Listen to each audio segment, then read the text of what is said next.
picks anything up.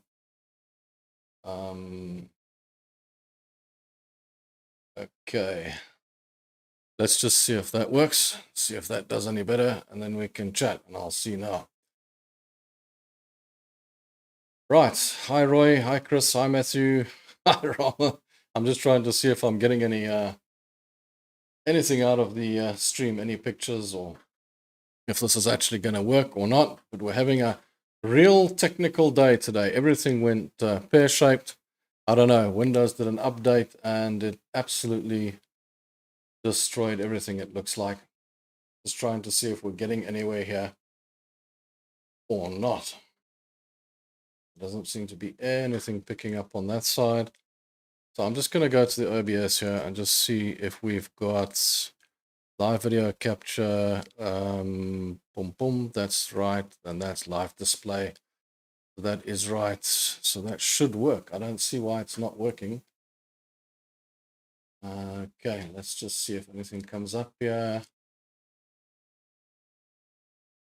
Yeah, okay, Rama, what can you see? Can you see the chart in the background at least? I'm not seeing anything on this side. Oh, there we go. There's something going on. Okay, so that was OBS. There we go. There's a chart in the background. All right, we're getting a big delay as well, so that doesn't help either. Okay, guys, good to have you here. We're going to work this way today. It's fine. I'm just doing a workaround here, and this is fine. It'll work for us. That's great. No problem. That at least it'll do the job. That and the connection even isn't even as good as it usually is. Oh, I guess you get those days, eh? You get those days when everything just goes pear-shaped. Goodness me, that was fun. One day I'll show you my screens and setup here, but I'm not going to even touch the camera today. Gee, it was driving me nuts. How's it, Daniel? Welcome, man. Welcome. Yeah, I just work with the 3 screens and that's all. It's nothing special. It's in the background. I've had an interesting week. I'll tell you what. No, incredible. So hopefully everything kind of stays on, yeah, and it works out okay. But it's been quite interesting and quite tricky. Yeah, me and technical stuff. Always a mess, eh? Always an interesting problem. Okay, so I basically sort of changed the OBS just to show the screen. So hopefully that does the trick and you'll be able to see everything. Yeah, no, that Windows update really, I wasn't expecting that actually, guys, because everything's always set up and I just switched everything off and it wouldn't allow me to stream, number one. That's why I said I'll be there now. It wouldn't allow me to do anything. I was like, oh my goodness.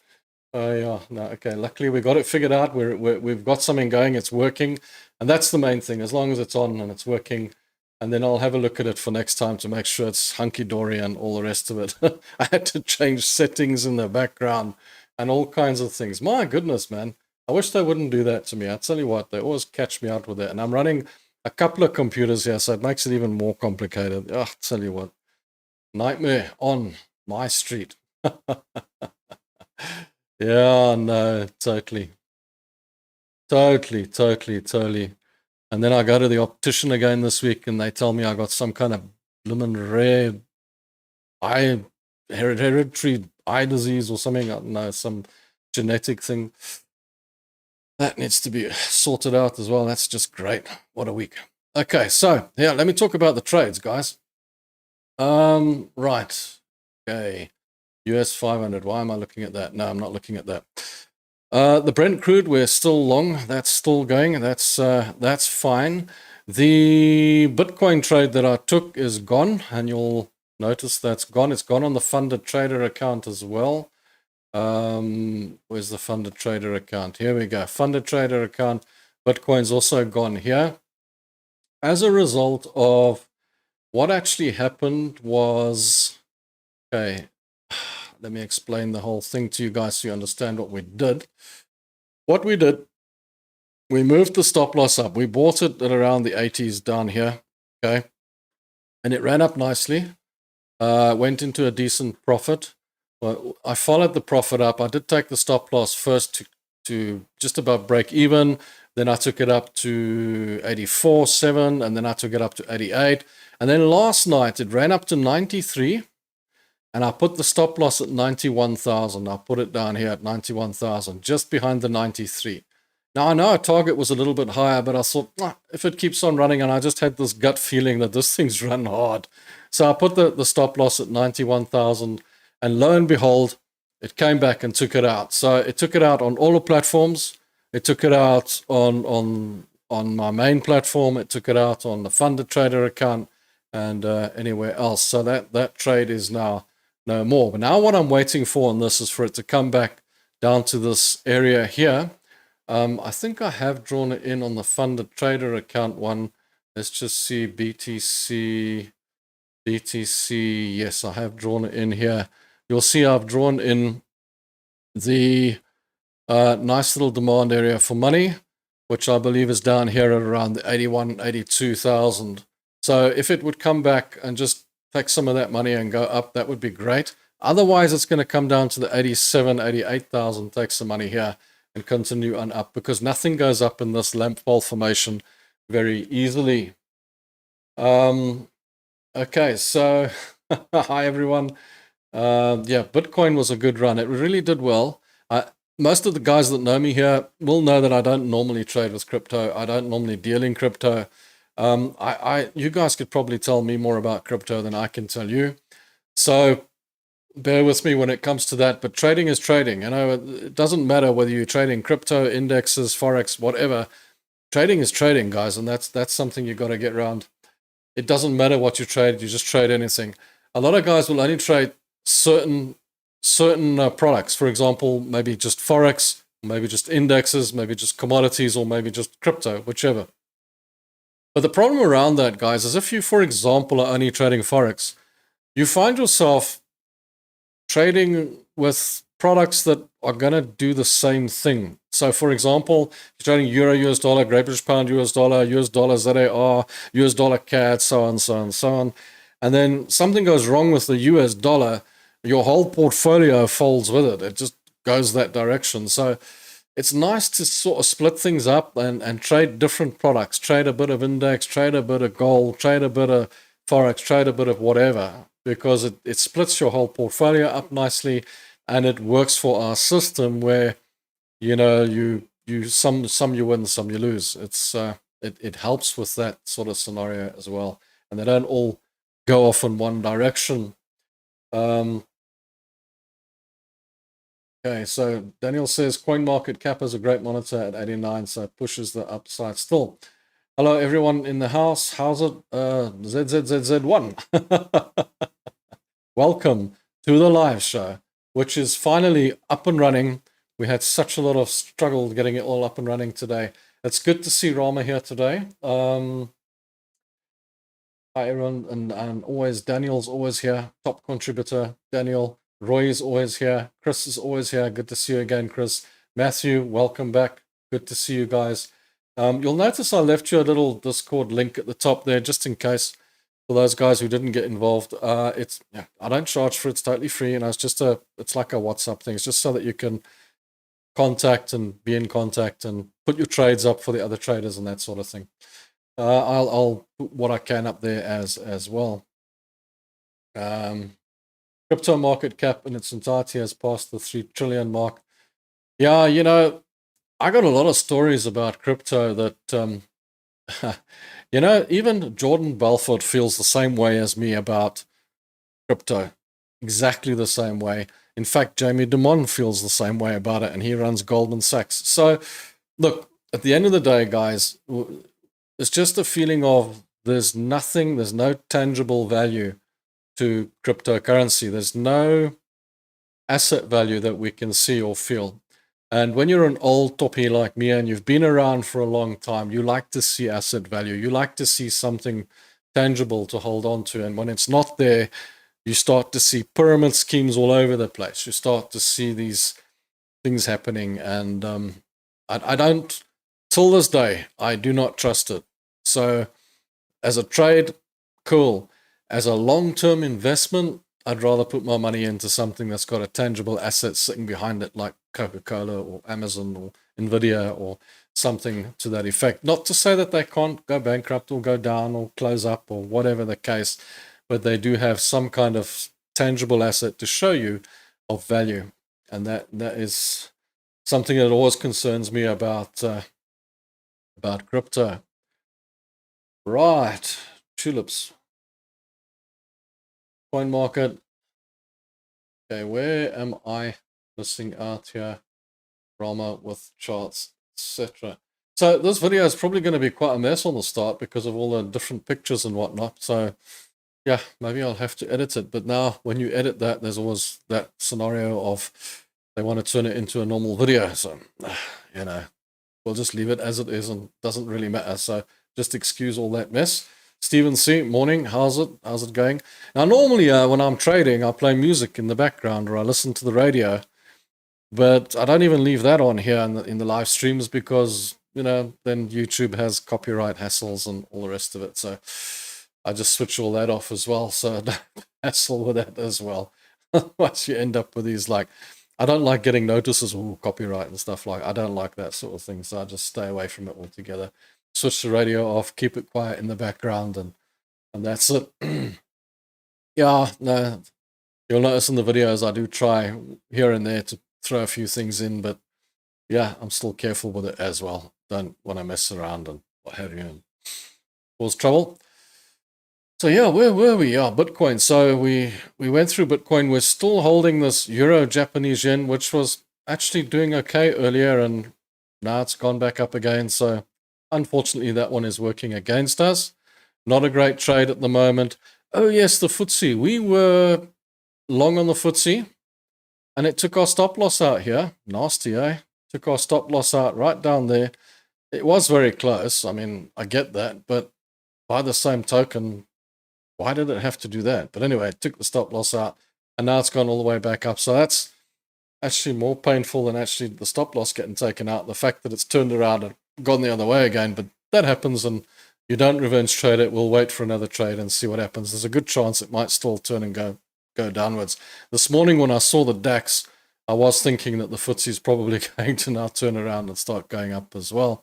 The Nikkei looks like it wants to go long again, looks like it's holding this position. It looks like this trend support is holding its own, let's say. And what did I do there? Okay, one of those days. So I could actually pull this line down a little bit if I wanted to. Just to give you a little bit more idea that you see there, that's fine.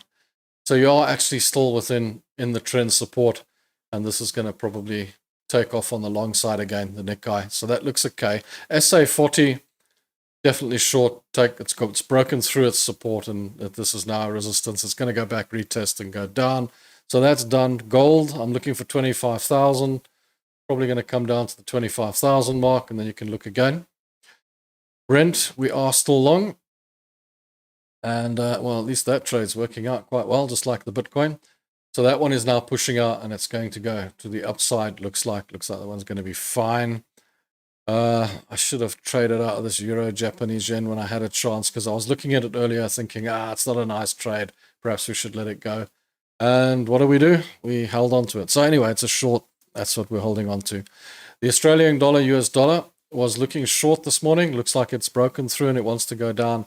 Just keep an eye on it, because the DAX looked the same earlier this morning, and look what it's done. It's bounced straight back up. And I did say that might happen. That said, there is still a giant head and shoulders here. So, and it hasn't broken the shoulder, so just be careful. That could still go downwards. Euro US dollar, I believe, is probably going to head for parity. It's heading down to the 1-to-1 again. It's hunting down that side, so it's on its way. The Great British Pound US dollar as well, also heading down towards that area, but there is a support here for it. Let's have a look and see what happens. And then we've got the Euro, Great British Pound. Doesn't look too bad. Looks like it wants to continue on the short side, even though it's going long at the moment. So, who of you are still in gold trades? Yeah, the random coding channel. Euro US dollar is going down, and it's probably going to 1-to-1. I'm like I say, I think it's going to probably try and aim for parity. When you say a lot, yes, a lot, because look at the Dixie, guys.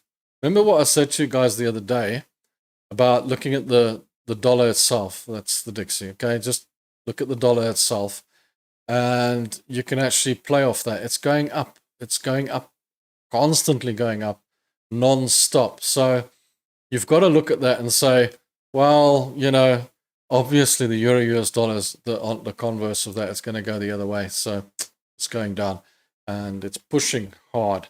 And if the dollar gets to 110, I mean, the euro is definitely going to get to 1-to-1. So there's no doubt on that side. I believe that's probably where it's going to end up.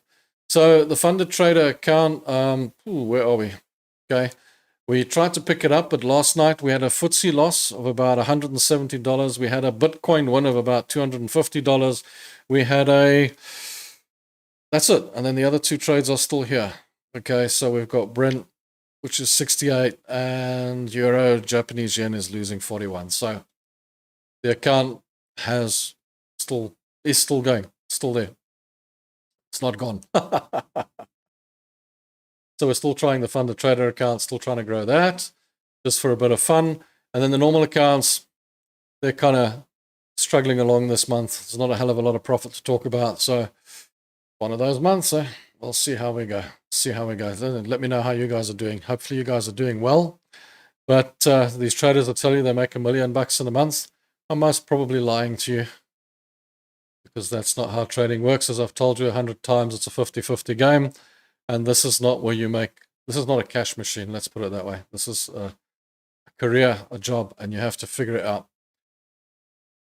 Yep. Got in AUD CHF short trade at 0.57511 yesterday, was moving fine, but just reversed a little. Stop loss is 57720. What are your thoughts? Aussie dollar CHF. If you live on that side of the world, great. I don't trade it because I don't live on that side of the world, and that would incur me getting up in the middle of the night. So let's just have a look quickly and just see what we've got here on AUD CHF. Right, let's just see. Looks very rangy if I look at it from a distance. If I just look at it from where we stand at the moment, just does look very rangy. I'm just putting it on the day chart like we normally do. Put it on a line chart and see what we've got. Yeah, it does look very rangy. It doesn't look like much of a trend anywhere there. So let's just see what it looks like on this range. There's a support. And where's the best resistance here? There we go. There's a resistance. Okay, so there's a level, top and bottom. There's a sort of internal level as well here, sort of close by, but yeah, be careful of that because it is there. It is close by. So 58,395. I'm going to draw it in because it's there.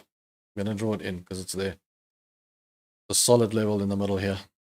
Okay, let's just watch that level because it's important. It's an important level. Slightly bullish to the upside. All right. Okay. So, Stephen, you got a short trade. Let's just go and have a wee look. Very much a range. 4 hours. Even in the 4 hours. Okay, so there's that thing in the middle that we drew. That's the resistance. There's that thing that we drew on the day, the support. Okay. Let's have a look if there's anything else here to look at, worth looking at. There's a supply of money up here, which it hasn't gone back and taken out. So that's up at 58.23. It's short on the 4 hour. And if I look at the short-term trend resistance, there's no money there. There's no money there. There is money down here, down at 56.75.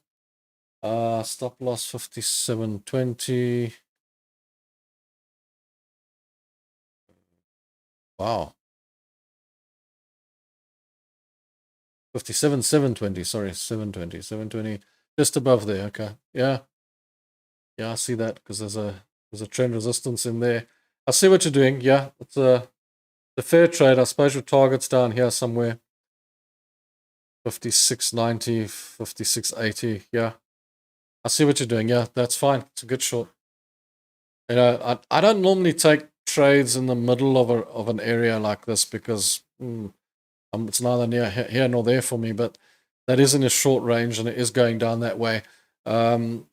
If you wanted to take a continuation short, I would have maybe looked at the euro for a continuation short. There's money there to be taken. Aussie dollar, US dollar, also money to be taken. It looks like it wants to go short as well. Those also work out. But yeah, as far as the Aussie dollar CHF goes, yeah, cool. That's a fair short trade. S&P 500, and everybody loves the S&P 500. What are my feelings on the S&P 500? Let me take you over to the funded trader account, and let's go to the US 500 because I have been kind of looking at it here, and it's much clearer on this page. Nice clean page.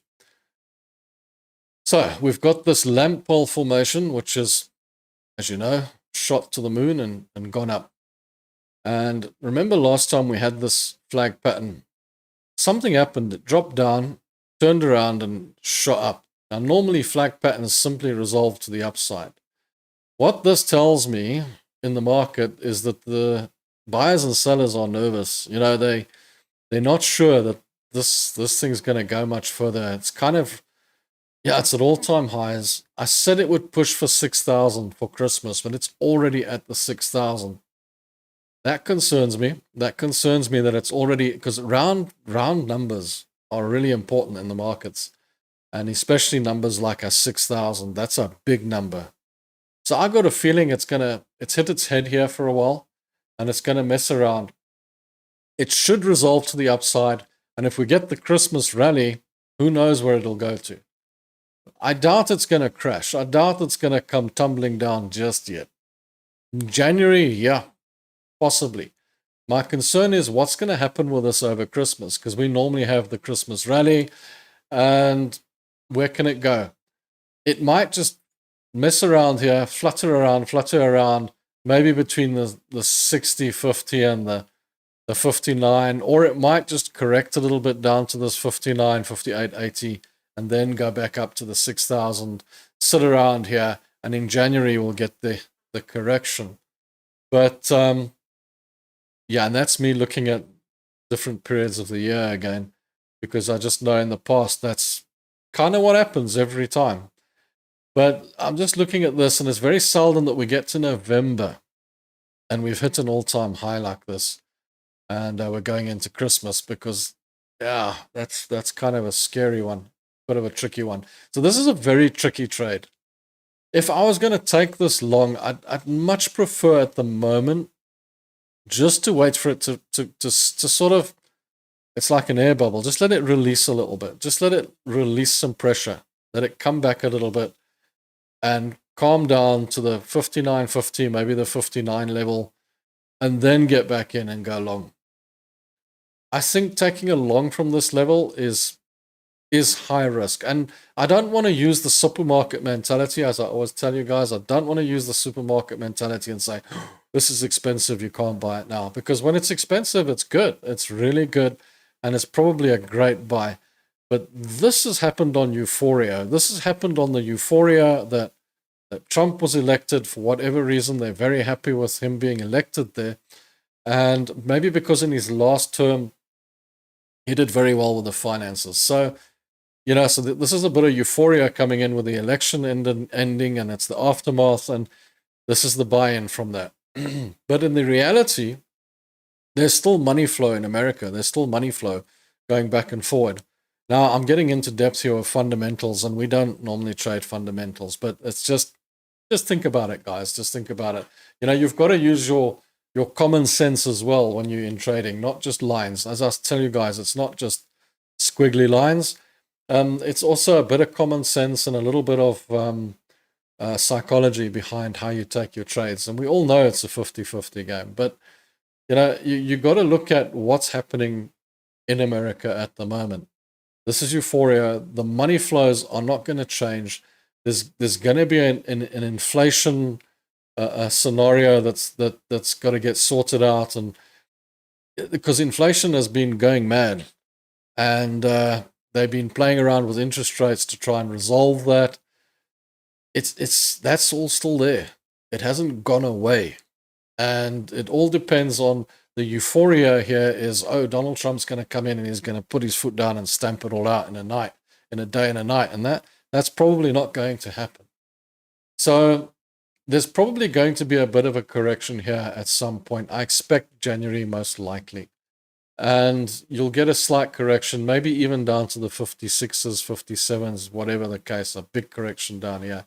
And then we'll continue on to the long side, because I do see a lot of positivity in the future as well. Because there's a lot of things ending, like wars and things like that. And there's a lot of things changing in the economy there. So, like I say, just use your common sense. But for you to jump in long on the US 500 right now, I just feel that it might just be a little bit risky at the moment based on what's happening in the background. Not because of the technicals are like amazing. I mean, you buy because it resolves to the upside. I mean, it's simple. But I just got a feeling that this one's going to kick your butt. That's all. Just a feeling. Nothing serious, just a feeling. Sometimes the feelings work. Okay. Yeah, the rand is bad for petrol prices, Daniel, but it's good for my overseas investments, because I sent loads of dosh over to the US investment when it was at 1730 or something recently. And I just gained a whole bunch of money on that, whereas the US dollars at 1832. That's quite a profit. That's quite a decent profit for me. So I'm not unhappy in the slightest about this. But it is going to affect our petrol price. You are quite right, Daniel. But I have to say, look at the smile on my face, man. I saw the price down there, and I said, it was a bit further back, actually, somewhere down there. And I said, I've got to move the dosh now for the investments. Move it now. And I moved a whole bunch of dosh over, and that's... okay, so I could bring it all back now.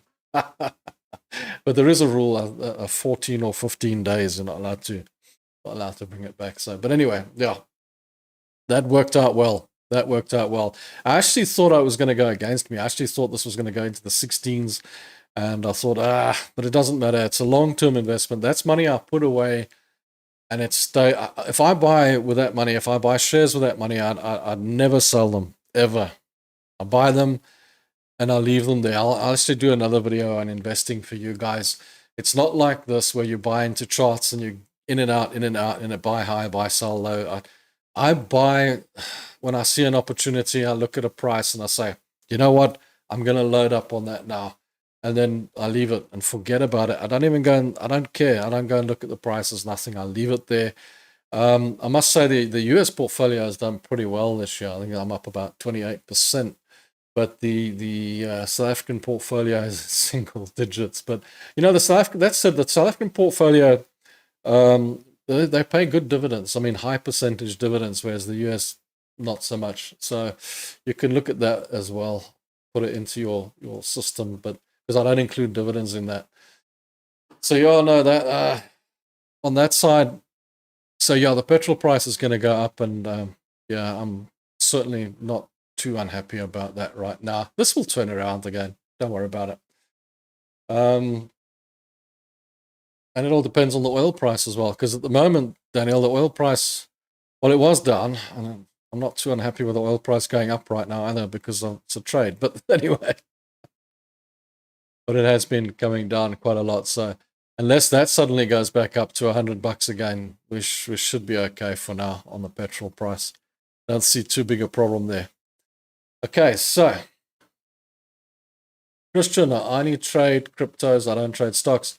Like I said, Christian, why don't you wet your feet? I understand that you know crypto. You understand crypto inside out, and you only want to trade with crypto. But what I find is, if I only trade Forex, or I only trade crypto, or I only trade indexes, I'm kind of locked in like if I only trade indexes, I'm kind of locked into the world economy. I'm locked into what's happening. And if you think about indexes, everybody follows what happens in America. So those indexes move up and down at the same pace. So if I'm short on one and long on the other, okay. But if I'm long on all of them and it goes pear-shaped, it's going pear-shaped. The currencies, you're kind of locked into the US dollar as well. You're kind of trading along those lines. There are lots of currencies to trade though, but you kind of find yourself following one direction all the time. I like to mix it up. Trading's all the same. It's not about the squiggly lines. It's about how you approach your trades, how you approach your risk. I mean, if you've watched my videos, you'll know how I approach trading. I don't look at the win rate. I don't look at a system. I look at the psychology of how you put your trades in, how you win and lose. Now, for me, then it doesn't matter what I'm trading. If I'm trading Bitcoin, like I did the other day, I'm not adverse to trading Bitcoin. I made a nice profit. I'm really happy with it. That doesn't mean that I'm now only going to go and trade crypto because I'm winning on crypto. Is it like I've got a lucky charm or what? No. I'll trade crypto. I'll trade the Aussie dollar, US dollar. I'll trade gold. What's to stop me? Why not? It's a trade. It's trading. Trading is in and out. It's buy low, sell high scenario. Sell high, buy low. It's a scenario that you are in trading. When it comes to investing, that's a totally different ballgame. There I only invest in stocks. I only put money into stocks. And then for your case, it might be you only put money into crypto. That's your choice. But when it comes to trading, I'll trade absolutely anything. Millies, salt, sugar. I don't mind as long as it's got liquidity. I'll trade anything that's got liquidity that will, if I buy it, I can sell it. And that's trading. So yeah. Daniel, love the just buy and sell video. Applying that on my 10K trading challenge, working out good so far. You see, Daniel, you actually mentioned the other day that you're struggling with your entries and exits. And it kind of also inspired me to say, guys, you need to understand that you see a trade, just buy and sell. Just do it, man. Just do it. Okay. Where am I? Okay. So Christian, you only trade cryptos, you don't trade stocks. That's great. Totally with you on that. Doesn't matter. Clouds are going to rain, traders are going to trade. That's it. Tom Gunn, there you go. Hi Rob, does trading in stock speculation or buying shares from brokers? Does trading in stock speculation or buying shares from brokers? Okay, so I'm not quite sure of your question there, but I'm getting the picture that you're asking me. Are you speculating or are you buying shares from brokers, or what's the odds here? Okay, effectively what trading is you're taking a high probability trade. If you're taking geared trading, any of these geared products where you're running 10 to 1, 100 to 1 or anything like that, you have to understand that you're trading in a made market. A market is made by brokers. It's made by the banks and the brokerages, etc. I'm not going to go into detail on how the markets are made, but the markets are made for you to be able to trade, okay, especially in geared trading. So you might want to call it speculation because you're speculating that it's going up or down. It's just a word. Doesn't really matter. We call it trading. When you're buying shares and owning shares in your name, 100%, you're paying 100% of the value, that's equity, and that's investing. That's not trading, that's investing, and that's what I was talking about now. When I buy shares, for example, I just buy them and keep them forever. That's my investments. That's investment. And at the end of the day, what actually happens with those investments, they pay me dividends, they gain value, so on, so on, so on.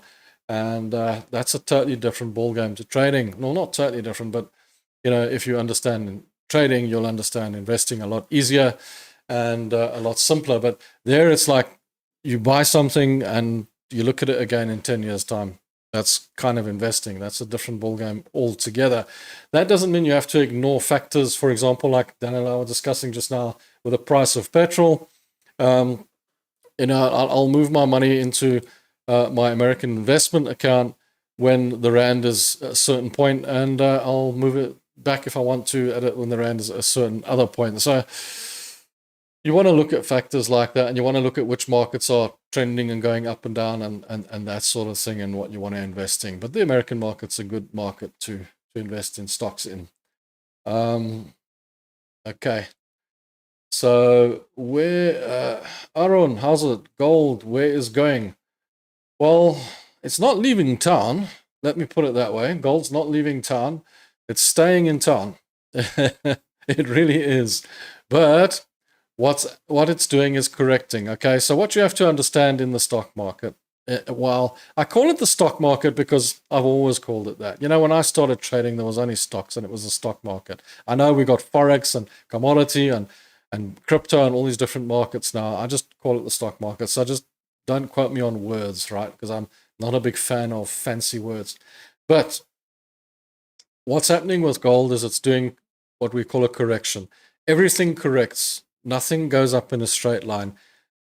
That's the stock market. If you look at any chart on the stock market, any stock, any Forex, any crypto, anything, you'll see that it goes up and it goes down, it goes up and it goes down, it goes up, right?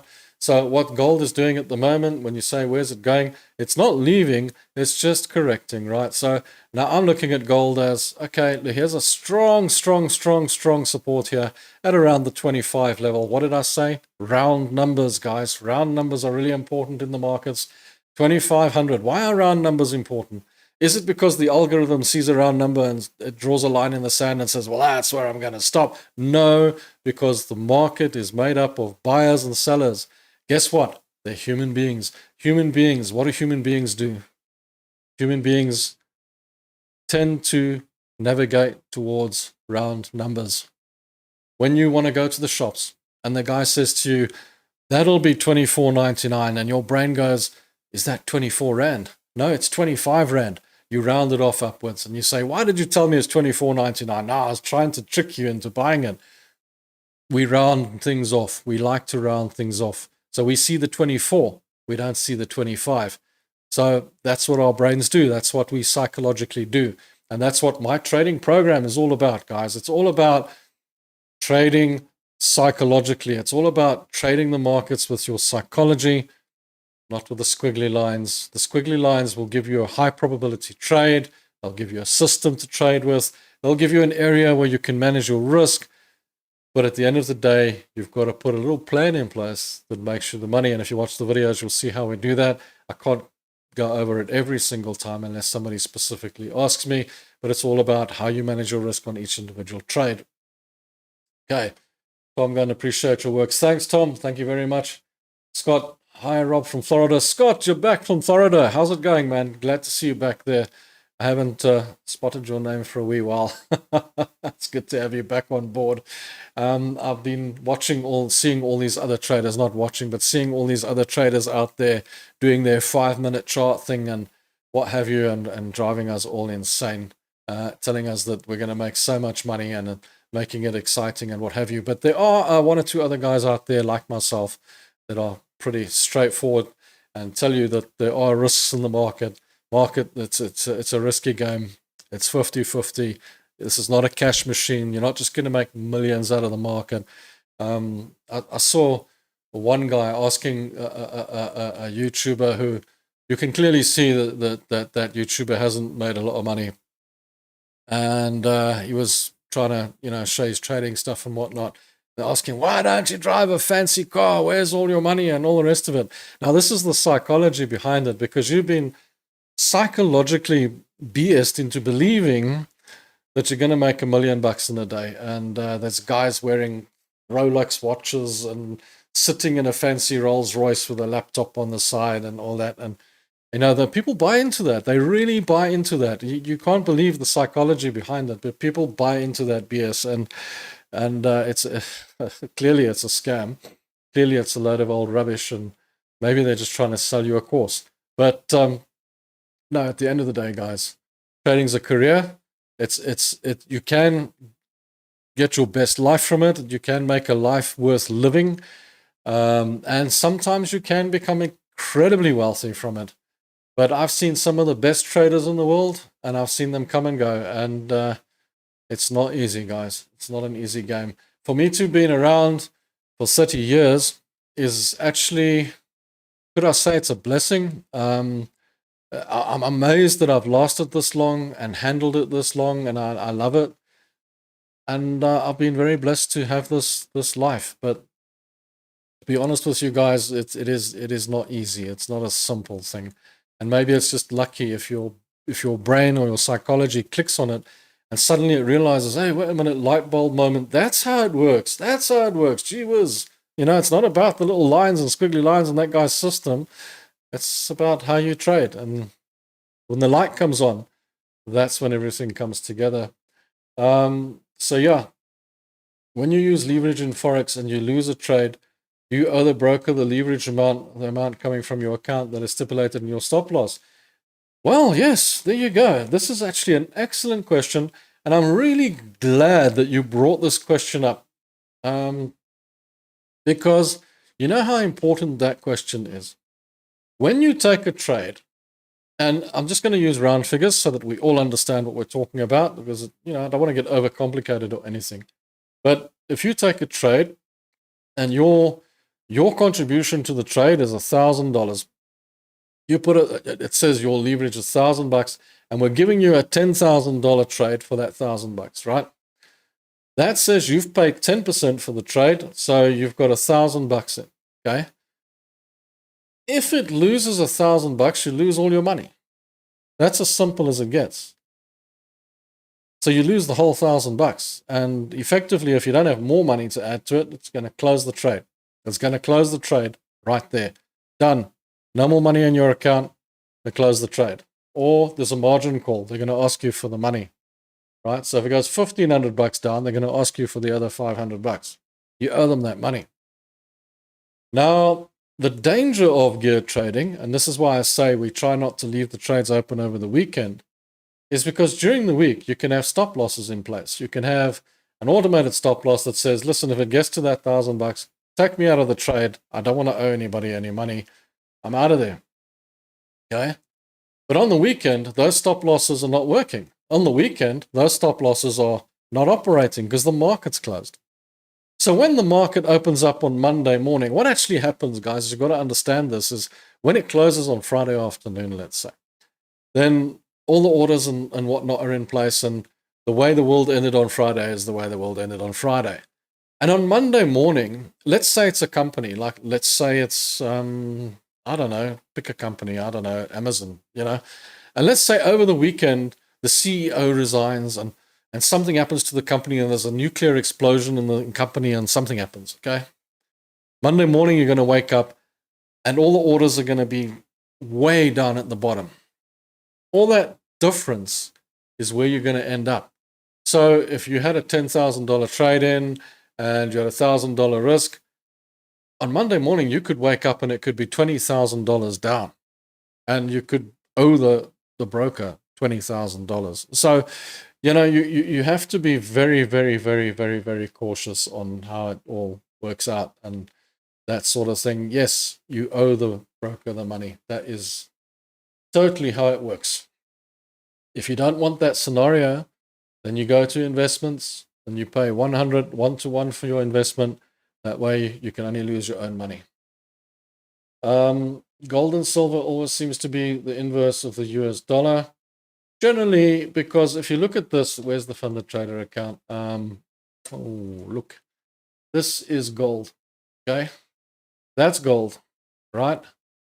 XAU US dollar. So gold is traded against the US dollar. There's gold. XAU US dollar. It's traded against the US dollar. So it's always going to be the inverse of the US dollar. Can't change that. And silver and gold are the same, by the way. Silver and gold sort of run along the same lines. You're not going to see much different in the chart. There's no point in trading both of them. There's more liquidity in the gold, so rather trade with the gold. Charts are going to be the same. Okay. Just so that you understand that. I saw a lot of guys, it's becoming quite popular to dollar cost average at the moment.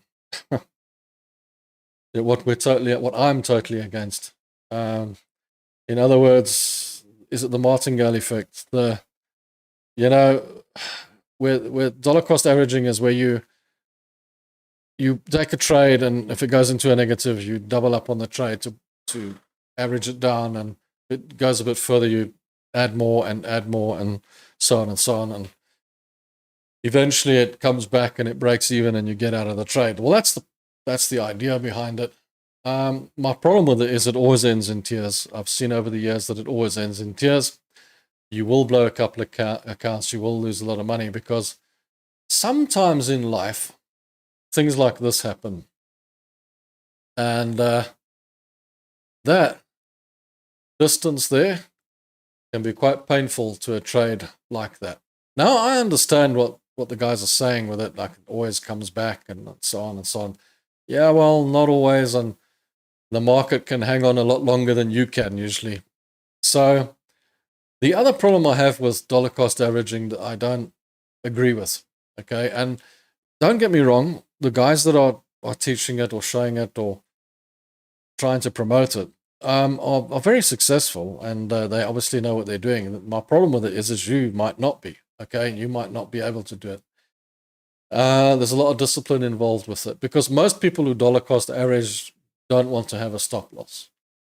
Now, I know one or two that do it that do have a point where they say, well, that's enough, I need to get out. But the trouble with it is, from the start, when you're getting into the trade, now when we get into a trade, we get in with a full trade. We know you can get in with a half trade, but most of the time, 80% of the time, we're going to get into a trade with a full force trade. We're trading for $1,000 risk. We're trading that amount, and that's it. We're trading. We're in. Okay. And even on the funded account, we're trading for a $250 or a $200 risk. We're in. We're trading. That's it. Okay. Now you've got your full trade and you've got your risk in place, and that's it.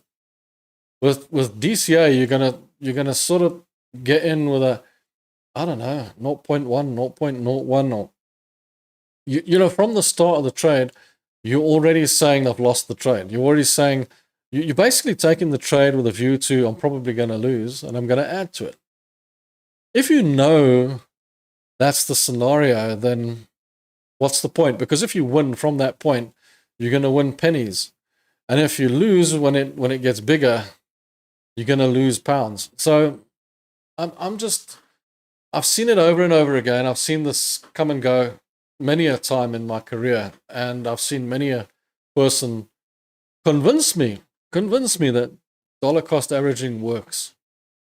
But it always ends in tears. It always, somewhere down the line, it goes wrong, whether it be a market crash, whether it be a change in the environment. There's always something that goes against you. Always. It doesn't work out.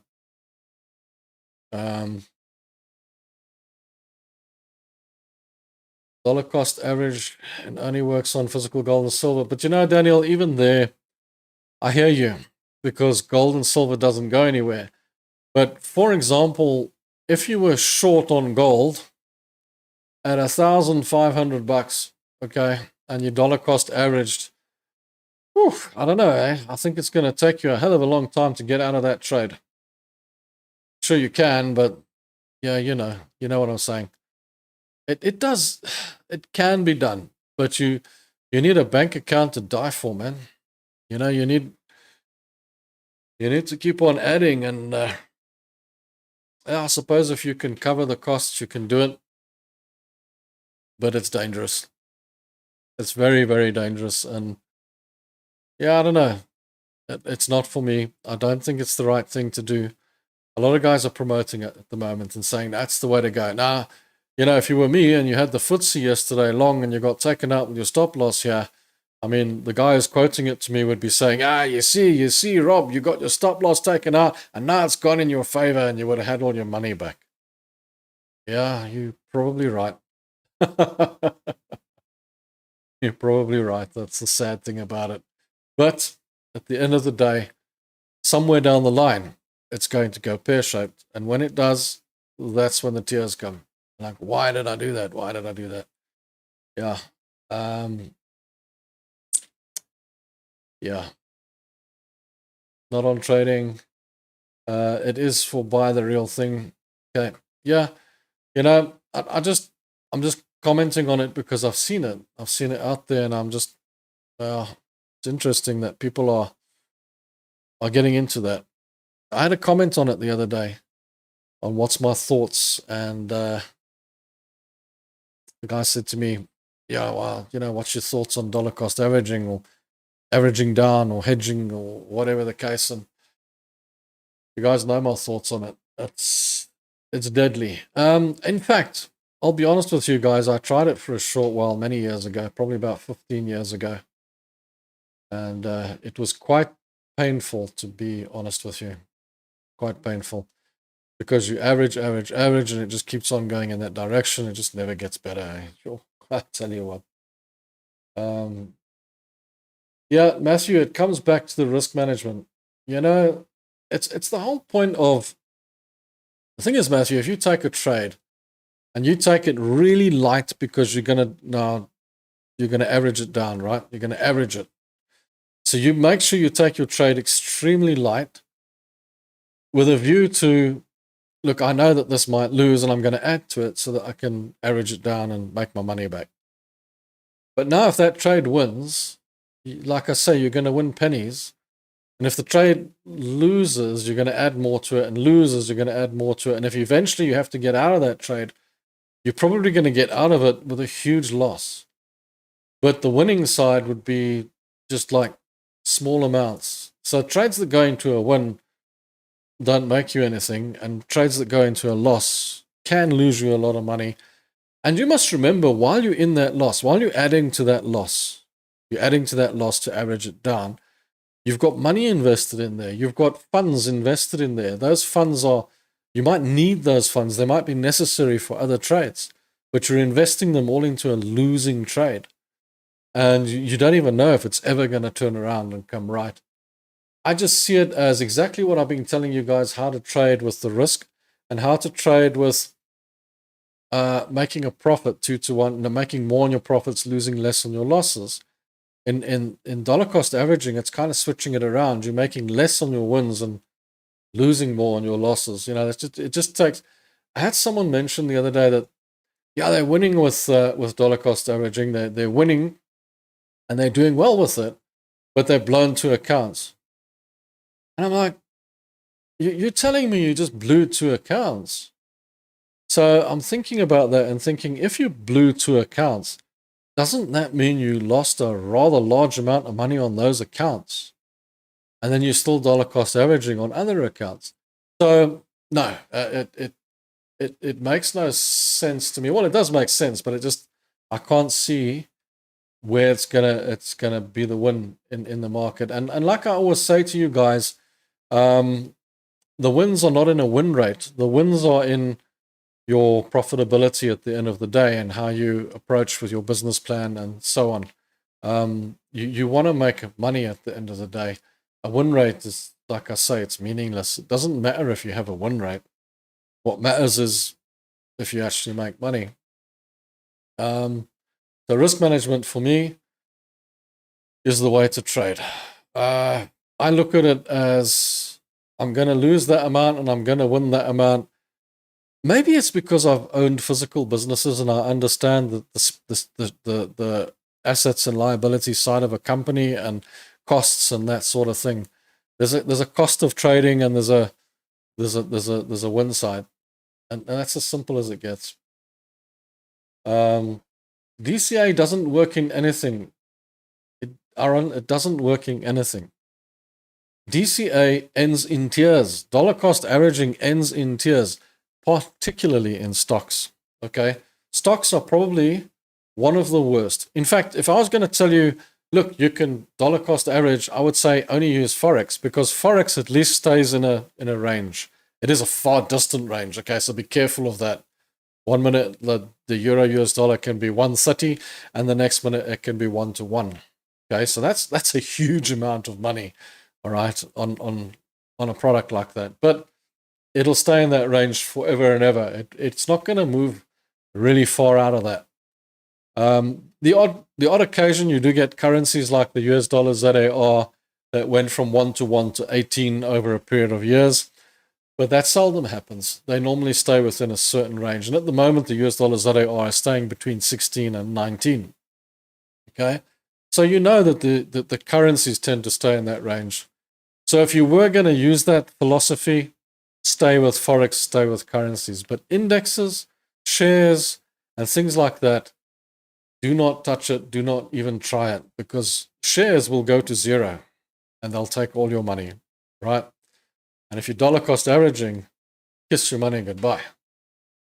But Forex as well, I wouldn't do it there either, even though it does tend to stay in the range, because you get these long moves and those will close your account. All right, so be careful. How's it, Luno? Welcome. Good to see you again. Good to see you back again. It's been a while.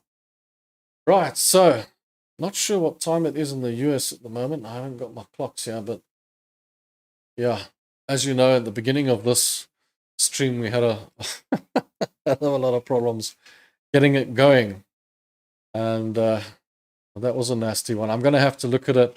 Wow, that Windows update really messed me around. Okay, no, the Matthew, yeah, they asked about the leverage. You missed that. That's fine, Matthew. I can rerun that. That's not a problem. It's not complicated. It's just that he asked if you've got leverage, you know, can you owe them more than that leverage? And I think that's the main crux of the question. And yes, you can.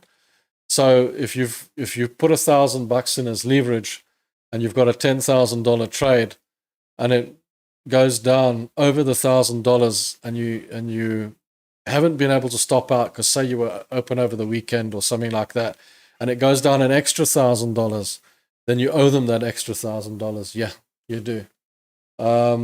That's why I say put the stop losses in place, because you can say, all right, get out of the trade here, because that's as much as I'm prepared to pay, and then you don't owe them the money at the end of the day. But if you are in over the weekend and the stop loss is, you know, not working, so it closes on Friday and it's up here, and on Monday morning it's opening at the basement level, then all that distance is where it's going to go down.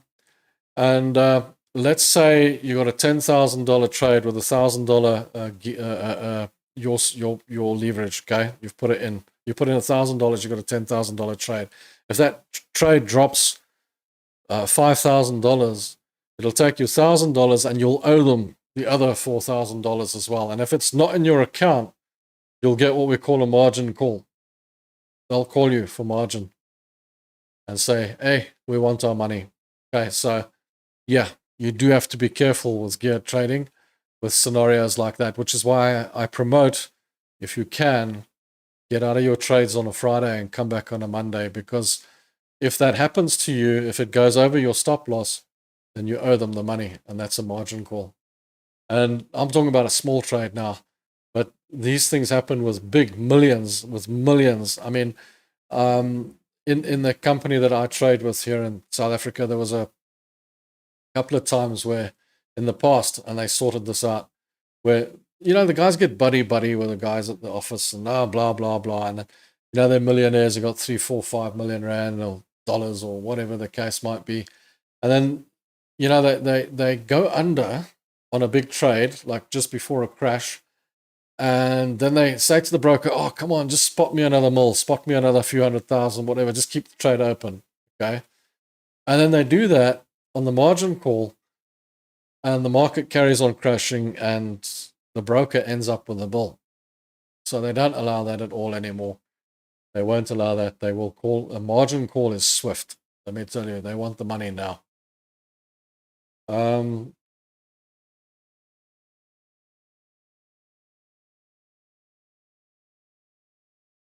Leto, what do you think of the 5.3 BTC theory, if anything at all?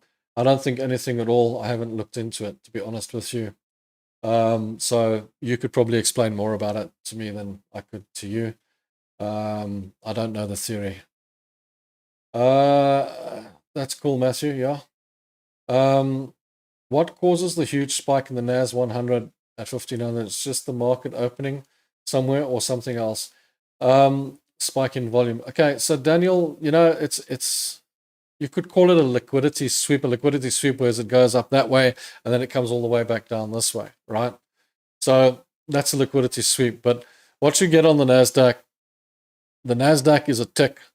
And if you're looking at the volume, there's a lot of volume in the tech. The NASDAQ is effectively the tech 100. And that includes Tesla and Nvidia, and there are some really popular shares. It's one of the more popular trading instruments in the USA, but it's more difficult to trade than, say, the US 500 because it moves a lot more vigorously. So it's got a lot more volatility. It's got a lot more liquidity in it. And, well, there is more liquidity in the US 500, but the people trade the Tech 100 a lot faster. So you'll probably find the volume is spiking because there is a lot of volume in the Tech 100. But generally what happens at the open of markets, you get this move to the one side and then back to the other side. Sometimes it just carries on, but it's what you might call on the slower time frames or faster time frames, a liquidity sweep. It sweeps up and it sweeps down. It cleans up everything, takes all the orders. It sweeps up, takes all the money. Okay. So yeah, that happens at the open, particularly on the big markets. And that's why if I'm trading and it's 3:30 or it's open time or whatever, I don't know if it's still 3:30 or if it's 4:30 now. I don't know if the time has moved, but if I'm trading and it's that time of the day and the markets are just opening, then I prefer not to.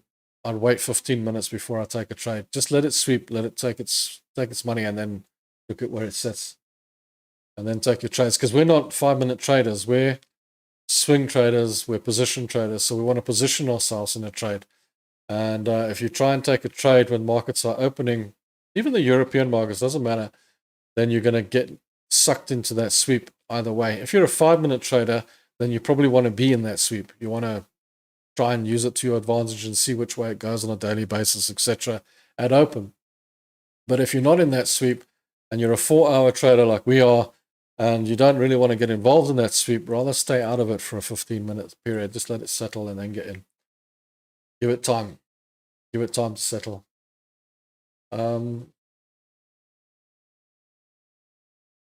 Yeah, it'll be the New York opening. It's all the money. It's all the liquidity that's in the market, and the guys are waiting. You must remember, Daniel, one thing about the market with stocks, because what you're going to look at is not just the NASDAQ or just the US 500. These indexes are built up of stocks. They're built up of actual equity, so companies in the market. And imagine how the US 500, for example, is 500 companies.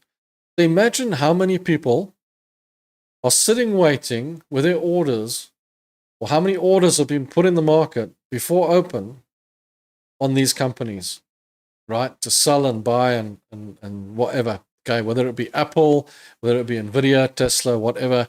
Everyone's in there and they're putting their little orders in, and the market's not open yet. So there's billions of dollars in orders just waiting to be taken.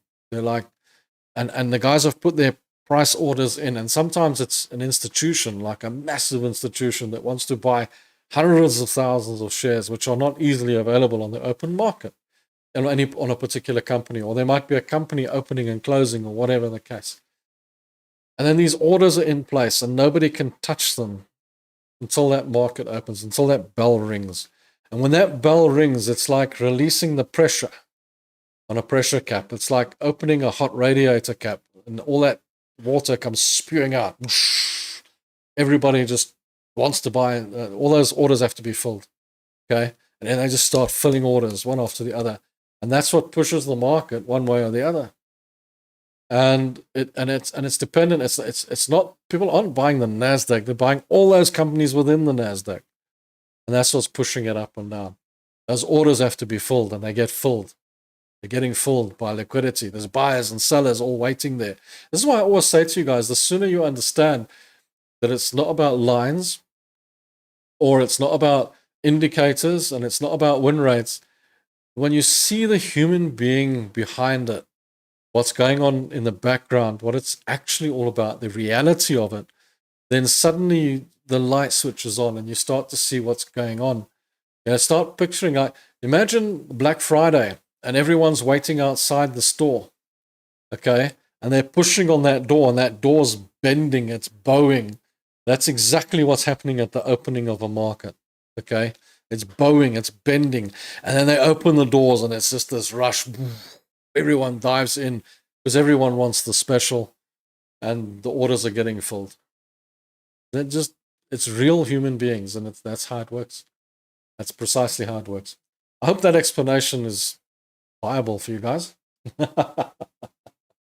Yeah. Okay. So good to know when not to take a long trade as it may hit your stop loss. No, totally. You've got to be careful of that. Good day, Rob. I'm saying hi from the beautiful country of the Philippines, and I can tell you the Philippines is beautiful. I heard the other day that you guys have got, am I mistaken? Is it 7,000 islands or something like that? I don't know. Wow. It's insane. Insane. Let me know in the comments there. But that's what I heard the other day. And my brother-in-law's been there a few times. He loves the place to bits. I tell you what a beautiful place. But yeah, no, totally. You're staying in paradise, man. Staying in paradise. But yeah, let me know if I'm right. Somebody said to me the other day, something like 7,000 islands or something. Yeah. Yeah, it is. Yeah. No, totally. Sure. Crazy. Look, I love Cape Town, but I know that the Philippines is a smashing place, I must say. Totally. If anyone said to me, you can't live in Cape Town anymore, would you like to live in Philippines? I'd probably say yes. 8 major dialects. Yeah. We've got, 11 official languages or something like that here in South Africa as well. But English is the main language now. But we've got 11 official languages. And we've got more dialects, though. We've got many more dialects, but 11 languages are official here. Or recognized, let's say. It's not like we have to write documents in 11 languages. English is the accepted language, at least. But yeah, I understand when you say 8 major dialects, I understand that totally. We go through a similar thing here. But yeah, at least we don't have to do all our documentation and all the different languages and whatnot. We haven't talked much about the market, have we? Yeah, no. So funded trader markets, what's happening here, guys? We're 63 bucks up. Okay, let's see what's happening now on the funded trader account that we got for ourselves. Remember on Tuesday we had the 4 trades. The FTSE trade I got stop lossed out. The Bitcoin trade I made a profit on, but it was a stop loss at 91,000. I took it all the way up to 91,000, then it took me out in profit. So that trade's gone. I'm not getting back in right now. I'm waiting for it to drop back again. The Brent is, that's 100 bucks up. That's cool. Euro Japanese yen is doing nothing for us, so we'll wait and see. We'll get some more trades as we go. We'll see how that goes. So that's the funded trader market account. These guys are offering 50% off on evaluation challenges and 20% off on instant funding. It's not bad. There is a link in the description for anyone who hasn't got one yet. If you want one, if you want to be a funded trader, I prefer to trade with my own money. It's much easier, much less hassle. The reason we have the funded trader account is so that we can do this together and see if we can do anything with it. Whether it works or not doesn't really matter to me. I'm not too concerned about it. It's not going to make too much difference in my life. It might dent my pride if it goes wrong. But if it goes right, it might make my pride better. I don't know. We'll see how we go. But yeah, no, we have this funded trader account, which is a little bit in a loss at the moment, guys. It's behind because it started at 25 and we've lost $1,000. Oops. Yeah, that's life. But that's how it goes, guys. That's how it goes. That's trading for you. But in the beginning, I wasn't looking after it that well. Now, this week, I took a few trades. It's when I say profitable, it's not like making huge sums of money, 50 bucks here and there.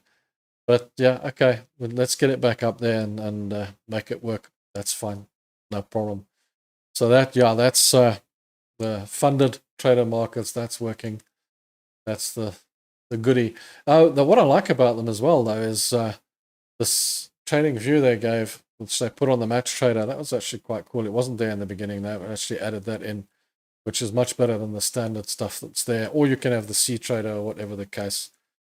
Cool thing about these guys is you can trade your own way. You can keep the trades overnight. over the weekend, all that sort of thing. Trade the news if you want. Less rules. You're all welcome to come to Portugal. Yeah, Roy, Portugal, smashing place. I've had so many Portuguese friends in my life, and even when I was younger and I was in the military, all Portuguese buddies with me and stuff. It was lekker. You guys are good oaks. Really cool. Yeah. Matthew, as a golfer, the climate in South Africa seems to be the best. Shame him in the UK, lol. You know, I'm from Scotland, and they always talk about the Scottish and golf, and you know, it's so good and all the rest of it. But I must say, I think if you want to play golf, you've got to live in South Africa. It's the best in the world. Okay, I might be wrong. Maybe America's quite good as well. But I tell you what, South Africa, golf is here big time. Big time. It's a massive thing. But yeah, Roy, yeah, we'll come to Portugal anytime. It's also a cool place. Love it to bits. It's actually quite nice. I enjoy that too. Right, so I hope you guys are now trading without indicators and you've got rid of your indicators. I'm not forcing you. I'm not telling you to do it. And, you know, I tell you, trade the system that you know, and, you know, you can use any system on the market and what have you, but I hope you're not overcomplicating it with a million different indicators in the market and a million different systems, because it does get overcomplicated. Keep it simple. Don't go crazy. FTMO, yeah, that's quite an old one, eh? FTMO. I'm having on prop form FTMO.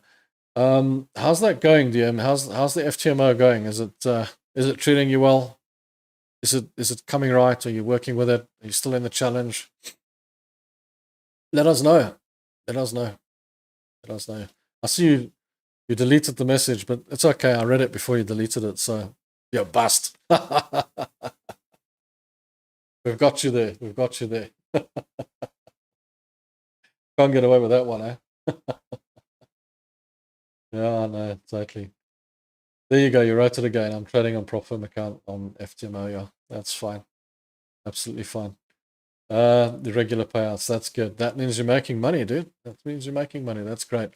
This is just a challenge. That's what is it, guys? First phase. First phase challenge. Even says demo there. First phase challenge. That's all it is. I don't even know what's going to happen when we finish the first phase and we get the second phase. Are they going to give us something different? I don't know. We'll see. I don't know much about them. Okay. Are you doing good, Dominique? Okay, that's excellent. Oil's going to $40 from what I see floating around. You know, don't buy into that. Oil. Okay. You know what they're saying, all right? The basis of it all is, and I think it might have been Daniel that said it the other day as well, you know, mentioned it as well, is the whole big thing is now Donald Trump's going to open up all the oil fields in America. Boom, and he's going to have his own oil, and then the price of oil is going to go to $40. You know, the cartels are not going away. These guys that control the oil price, that what they do is when it gets too cheap, they put less barrels in, and when it gets too expensive, they take some barrels and throw them into the market, and so on and so on and so on. They control the price up and down. So the price always stays between about $65 and $105 or $120 at worst. Okay, but generally between about 65 and 105 on any given day. They control the price there. They keep the price there.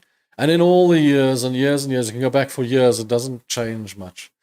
And the soothsayers, and you know what a soothsayer is, like a fortune teller. The soothsayers are saying, "Oh no, oil's going to go to $40 because Donald Trump's going." No, guys, that doesn't work like that. I doubt that's going to happen, because the world still needs oil as we stand at the moment, and they are going to throw something at it to keep it at price. But there was a point when oil went to zero during COVID, when we had that big problem. Okay. During the disease, it went to zero. And why I never bought oil at that time, I do not know. Should have. We did buy a little bit later on, but not at zero. Tell you what, oil went to nothing because nothing was moving. So it does happen. It can happen, and it's not to say that it won't happen. But yeah, no, I don't expect that in the near future anytime soon. Simo, good morning, my first day. Welcome. It's good to have you on board, and good to see you here. I hope you're enjoying the show, and I hope it's working for you. For those of you, it's your first time. I'm Rob, and I don't sit here and give you 5-minute charts and little squiggly lines going up and down to keep you occupied. I'm pretty sure that you guys are quite capable of keeping yourself occupied without little squiggly lines moving up and down. And we're not here to make out that the market's a casino. We're here to talk about how we can become profitable and how we can make money in the stock market. That's the simple way. And for me to impart a little bit of my 30 years of experience off onto you, and maybe it'll be useful.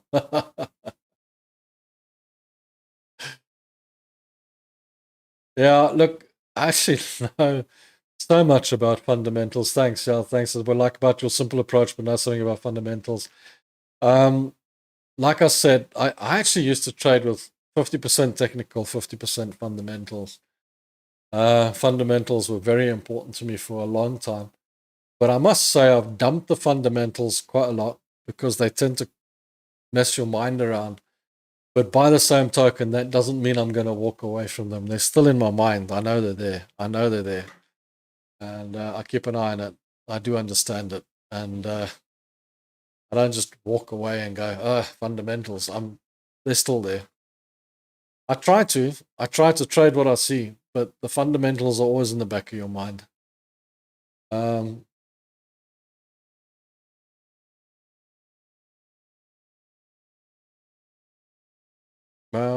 Because I don't have them on my platform. Where you buy your ticks? Because I don't have them on my platform. I don't understand. You can't find Brent. Okay. Simo, which platform do you have? It might be something to do with your broker. So,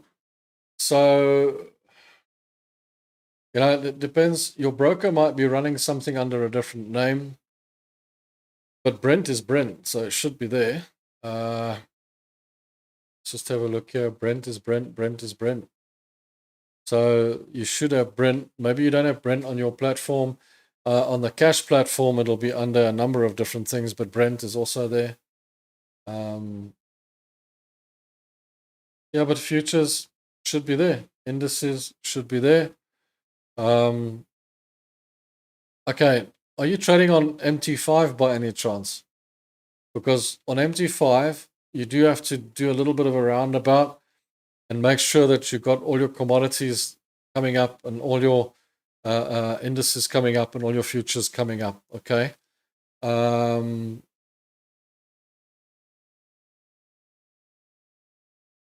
Yeah, you get different oils, but if you want to trade Brent, then okay. Yeah. Look, TradingView's got Brent. I mean, Brent is under Black Bull. If you want to put it up there. I don't know what broker you're using, but it should be there. I mean, if I go here and I type in Brent, there's a whole bunch of brokers that will come up that will sell you Brent. Black Bull, main one. There's Velocity. Brent is here. So yeah, if you're just asking about TradingView, you're not sure how to work with TradingView, just click on that thing there and just type it in, and you can at the bottom here you can actually add them on the watch list as well. I just add them to my watch list so that I've got them here. I really use TradingView more for teaching purposes and more for for research and that sort of thing. MT5 is my main trading panel, but MT5 can be pretty complicated. But it's not that difficult. Did you find it, Sima? I hope so. Hi, Andrew. How's it going? Good to have you on board again. Welcome back. Good to see you. Right. Okay. So, like, for example, sometimes, like, I know Simo had a problem now just with the platform, but sometimes you might have a broker. For example, like this funded trader account, I can't find the SA top 40 on it, for example, but there are a number of other things here that I can trade so I don't really worry too much about it. On this, I just look for research. I do research on it. On the MT5, I've got a whole million of these things on the site. So, okay, you found it. Good, Simo. That's excellent. Glad you found it. At least you got it. At least you found it. That's important. That's the most important thing. I didn't bring a cup of tea with me today, so getting thirsty here. I'm probably talking too much, but that's fine. You guys enjoy it when I'm talking, so it's important. Because we've got to talk about something, haven't we? And when we talk about the 50-50, guys, here's a good case in point. I lost on the FTSE. It did take me out. What an unfortunate trade, because I would have been back up here. But okay, that's life, But even I still get affected by trades like this. Their stop loss taken out, I think on the funded account was about $170. And then Bitcoin went up to my stop loss. I put my stop loss up at 91,000, came back, took it out. Made me about 250 or so. So, at the end of the day, you're making more than you lost, and that's what's important. That's how the market goes. It's a series of unfortunate events. Brent crude is doing quite well, so it looks like it's broken out of the support, and it wants to head on up. I expect it'll probably get up to these levels. I don't know if it's going to get all the way up there, but we'll see how we go. We'll move the stop loss up when it's in a good position. And on this one as well, we'll move the stop loss up to a better position and see how we go. I think it's a bit early to move stop loss up to cost, but let me just have a look, because what have we got risked on Brent? Yeah, we've got to leave the stop loss there for now and hope for the best. I'll wait till it gets up to about there, then I'll move the stop loss up here somewhere on the Brent, see how we go, see if that works out. But for now, we'll just leave it there. And we'll see how it goes, see if it does anything worth our while. Okay, so Brent crude, and then on the cash accounts, I expect on the cash account, also I'll let that get to about $700 or so, somewhere up here. And then we'll move it up as well. Okay, so that's fine.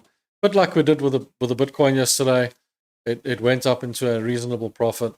And on the cash account, it made me about 1,600 or something like that. It was quite good, quite a decent profit. But I was aiming for 3,000, but I just saw it hit the top here, and I thought, nah, you know what? I'm moving my stop loss right up, and I did. And yeah, well, it's where I was at 91,000, and it's below that now, so that's cool.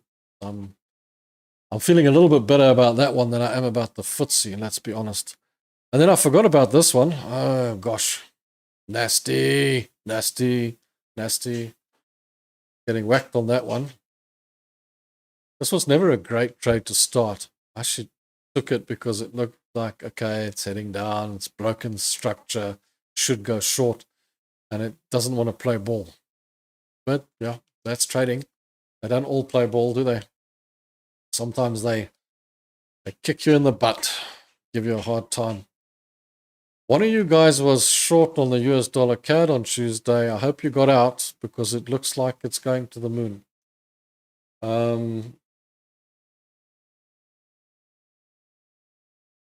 I have never had the opportunity to trade on the trading floor. I've always been a private trader.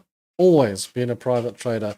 There are guys out there who started on the trading floor and all the rest of it and did that sort of thing, but I've always traded for me. I've always traded for myself. I've always worked for myself. And I don't know if I would have enjoyed being on the floor, to be quite honest with you. I know a lot of guys from there. Had a lot of friends from there.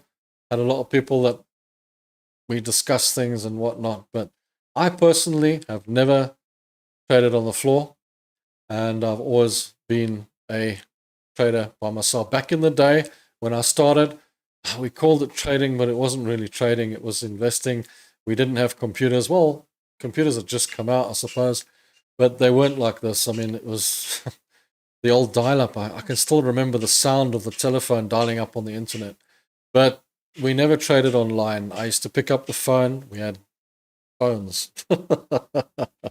We didn't have cell phones. We had phones. And then we'd phone the broker, and he'd place the trade for me on the floor. That was it. That was how it worked. And that's how I got to know those guys as well, because they were on the floor and I was at home or in my office or wherever. And I would phone them and they would buy something for me. But in those days, it wasn't gear trading either. And our charts were drawn with pens, lines, pens and pencils, guys. Pens and pencils. And we worked out, and that's why maybe I know quite a bit about fundamentals, because you had to use the fundamentals a lot. And you would basically buy the newspaper in the morning, find out what you can, maybe choose some trades, phone the broker, buy in and sell what you want to sell from the newspaper the night before, because you go in the evening, you get the evening news with a different bunch of, you had these big sheets of paper with all the prices in, and you go through the prices of your shares and look at what else might be available. It was a lot of work, guys, a lot of work. I used to spend a lot of time researching and looking at where things might go, but I couldn't see what was happening during the day. I couldn't see the price moving up and down during the day. All I could see was what I had and what news I had and that sort of thing. So it was very much like investing. So you would buy and then you would sell the next day, and getting and waiting for a price like we are now on a point. That wasn't like that. And the spreads, imagine spreads that's this big. You guys are so lucky. You got spreads now of 2 points and 1 point and 1.5 points. And my goodness, your spreads are nothing. When I started out, we had spreads like 7, 8, like huge spreads between the buy and the sell, massive differences between the buy price and the sell price. And you couldn't dictate it. You phoned your broker, he's standing on the floor and he's getting you a price and he's saying to you, I'll give you 155.90. You're like, oh, take it, quickly, take it. Oh, no, it was a different ball game back then, guys. If you lived when I started trading, that was a different world, eh? Totally different world. But no, I never had the opportunity to be on the floor. I would like to maybe have tried it once, but I never did. Yeah, listen, guys, we're so close to 7,000 subscribers. Thanks for mentioning that, Daniel, by the way. We are, I don't know, just a few subs away from 7,000, I think. I think we're almost there, okay? If you haven't subscribed, get in there and sub it, guys. I just can't wait to see that tick over. That's going to make me feel good, eh? Yeah. I don't know if we deserve respect for using the paper and pencil back in the day, but believe me, we've gained a lot of experience from it. The guys who start today, they don't have that insight. They don't. That's why I'm trying to teach you guys to see the traders in the background, because what I saw in the old days was real people. I used to deal with real people. I used to deal with a real broker on the floor. I used to deal with real human beings, not squiggly lines. So as you go through your career and the squiggly lines come about, you still see the real people. You still understand that there's real people in the market. But the people who get into trading these days, and that's what I'm trying to teach you guys, is you get into trading and you only see lines, you only see AI, you only see computers, you only see digital. And then you don't see the reality behind it. There's human beings and people buying and selling. Imagine a floor in the old days. It's not like that these days. It's obviously changed a lot. But back in the day, people were screaming at each other on the floor. You would go crazy if you ever went in there and shouting and screaming to buy and sell. And you always wondered, how do they know? Absolutely crazy. Absolutely crazy. So, no, different game, guys. Different game.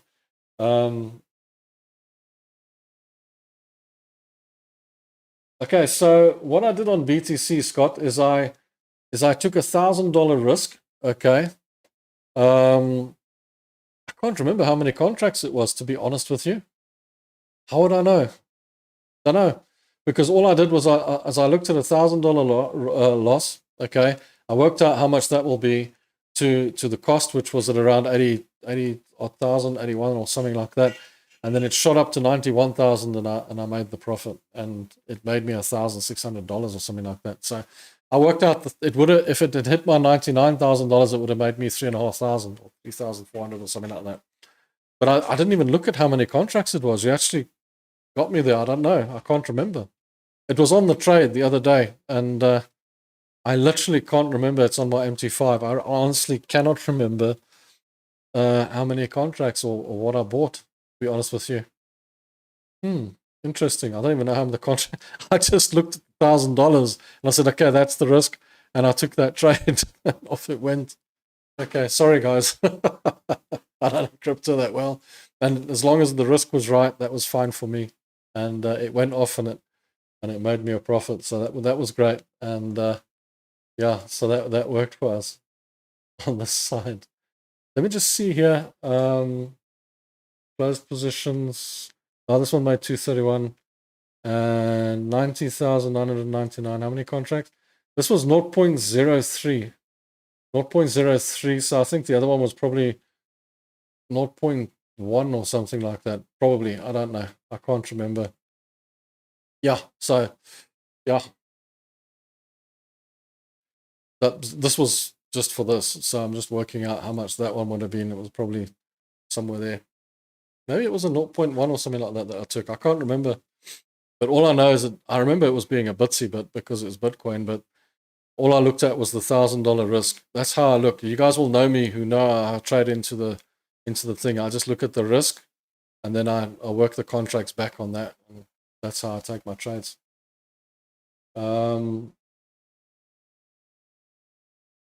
Thomas subscribed a few weeks back. Loving your channel from Glasgow, Scotland. Thank you. Thank you, Thomas. I was born in Edinburgh, around the corner. My mum was born in Glasgow. Yeah. Unfortunately, she's gone now. She tried to teach me to be a good Scotsman, but I grew up in Africa, so, you know. But I was born there. Yeah. Yeah, trading has become easier for you now compared to before, thanks to the new age of technology. Totally. Much easier. Much, much, much easier. In the old days, it was pretty tricky. But fun by the same token, and we knew lots of people and we hung out with lots of people, and that was great. You know, that was absolutely great. Similar, my wife's from Andrew. Okay. Hey Rob, will the markets open on a Sunday?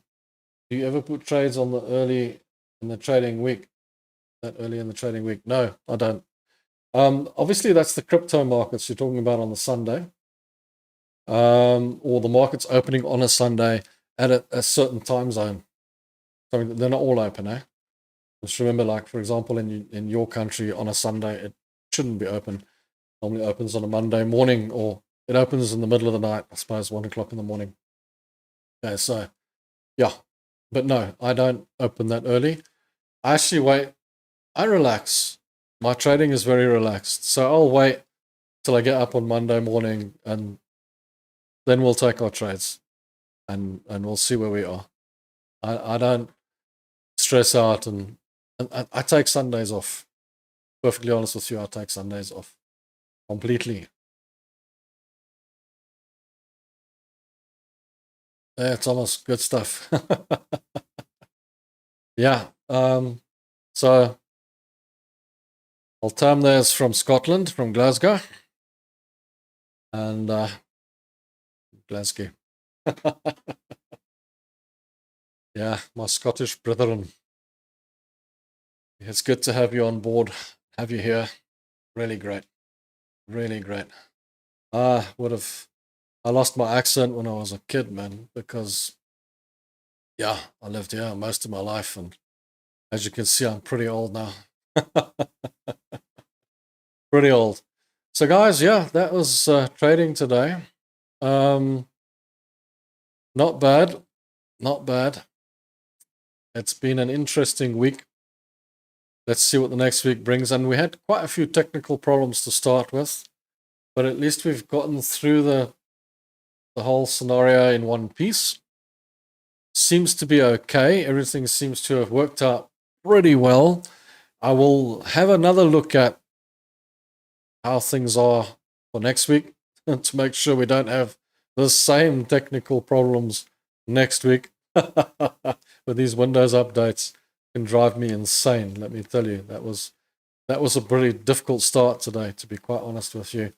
All the guys that watched the beginning of the video, please excuse the mishmash and the mess and the blank screens and all the rest of it. That was just one of those days. And me getting OBS to connect to YouTube so that you guys can have a live show. We can talk today. Okay, so... Oh, before I go, Chris, yeah, the Brent crude trade that we are in, pushing nicely into profit. When would you add to this position, or would you at all? Auntie, thanks. Again, thank you for sharing your knowledge with people. We need it big time. It's an absolute pleasure, Thomas. I'm enjoying sharing my knowledge with you guys, as I've said before, and I'll continue to do it. So, yeah, this is great. I never thought I would get to the point where I'm doing it, but yeah. Okay, so Brent crude oil, just so that you know, like I said earlier, maybe you missed it, Chris, maybe you weren't here. What I'm looking at is I'm waiting for Brent. It's broken out nicely. It's broken out of the support, seems to be going up. Great news, great news. How high can it go? Not really sure at the moment, but just take a look at this. We've got this kind of resistance here, which is up here at the 74.50. So what I'm going to do, when it gets up to this sort of level here of the 74, close to the 74, then I'm probably going to bring the stop loss up into break even, a little bit above. Then if it breaks this resistance and shoots on up, you can add to the trade. If it breaks through here and starts heading past this trend resistance, then we can add to the trade, Scott. So let's just see. Let's just see what it does. You know, we've got to see how things go. It's too early to move the stop loss up. It would be nice, but it's too early. If you put the stop loss here now, it'll probably take it out. Let's just leave things as they are for now. Let this continue on up to about this level, 73.90, 74. Then we can bring our stop loss up maybe to the 72.70 level, which would be in profit anyway. Okay. And then watch and see if it, when it hits resistance, let's see if it's going to go through or if it's going to sit there. If it goes through, you can actually add to the trade, definitely move the stop loss up to there. But if it doesn't go through and it starts to come back, then maybe we can start to relook at the trade and just see where we stand. I would like to see the target hit, but can it hit the target? We don't know. There is this resistance that might be a bit of a bugbear for us, so you just got to watch out for that as well. So that's how I'm looking at this trade. Just so as you know, before I go, that's how I'm looking at this trade as we stand at the moment. And I make split decisions as well, which is a bit of a problem for you guys, because like last night I looked at Bitcoin and I thought, yeah, this thing's like 93,000 it was on. I thought, phew, 93,000. This thing, I know my target's 99, but this thing's gone high. So I moved the stop loss up to 91, and I thought, if it continues on, great. Because before that, I'd moved it up to 84, then 88. So then I moved it up to 91. And I kept it a couple of thousand points behind. Little did I realize how volatile Bitcoin is. And it came back, shot down, took it out, which is fine. We made a profit. That's all good. But, and on this one, it was about 1,600, which is really not bad. But I was targeting about 3,600 or something like that, 3,400. I remember, but I was targeting quite high on the profit on Bitcoin. And unfortunately, that's how things go. That's how I say, you're always going to get this mishmash of trades going in and out. But at least we made a decent profit. And then I would look to get back in again if it came down here to the 80. Well, yeah, a little bit further down, because then it'll look like a good trade. Yeah, no, that's fine. No, cool, Chris, that's great. Glad you were here today. At least you were here. Guys, I gotta go. Time to go. It's actually quite late in the day here. I don't know what time it is in Scotland, but we're in Africa, South Africa, so I'll be off. And I want to thank you guys for being here today. Apologies for the technical difficulties at the beginning and maybe a little bit of a late start, but we're here now and we're moving and we're carrying on. And I'm sure a lot of the guys want to go and watch those guys with their 5-minute charts now. So Anyway, time for me to go. Time to head on, and I'll chat to you guys soon. Tomorrow's Friday. Friday is always an excellent day. New video coming out tomorrow, and I'll try and get one in for the weekend and see if we can talk a little bit further about the markets and how they're doing. Thanks for watching, guys. Till the next video. Cheers, thanks, and bye. Don't forget, Tuesday's the next live. Tuesday we do live in the morning, Thursdays in the afternoon.